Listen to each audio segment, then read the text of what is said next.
So, President Xi's initiative is on the right point for the China's sustained growth. The growth path that China is embarking now will allow it to improve the quality of its growth to more sustainable levels. Yes, if we look at the historical evidence of the economic growth across economies before China's fast growth, certainly the supply side is very important for long-term growth. So President Xi's initiative is on the right point for the China's sustained growth.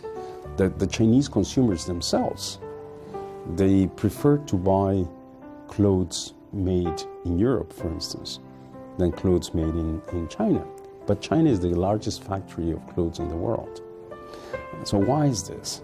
And it may have to do with the fact that, again, quality-wise, there is a need for improvements. There's a need for more investment in that respect, rather than quantity, as it was in the past. That's part of, again, of climbing up the value chain in production, so that China, again, can compete with those world brands at the same level. Looking through the 13th five-year plan, I think that there's some elements there that are directed, again, in that same to that objective. And so I'm also optimistic in that sense.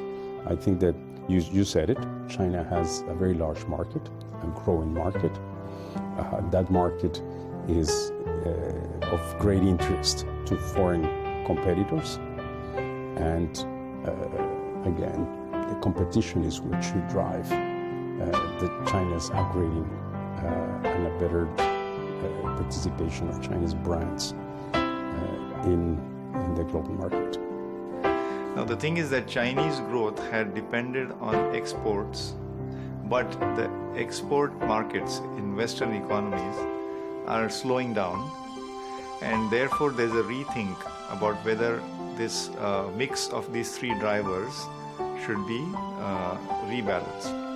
Of course, when President Xi Jinping came and the new policy and the 13th five-year plan, they all contemplate to rebalance the economy, or they call harmonious society.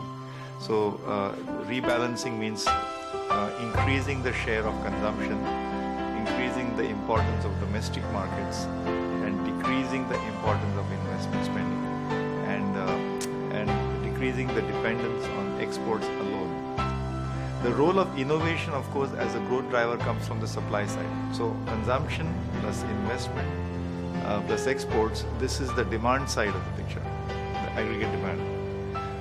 If you look at economic growth from a structural or supply side, it's a consequence of innovations, productivity, technological change, and all that. China grew rapidly during the last more than 2 decades now almost, and its growth rate has slowed down. But I think China is adjusting by its own policy decision.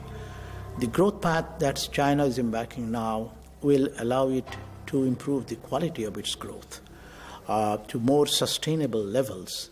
And I do believe that this, quote, new normal that one is talking about will also take China continue its march towards further improvement in the living standards of the people, better quality of life, and more sustainable, I think, is a more important factor in my mind.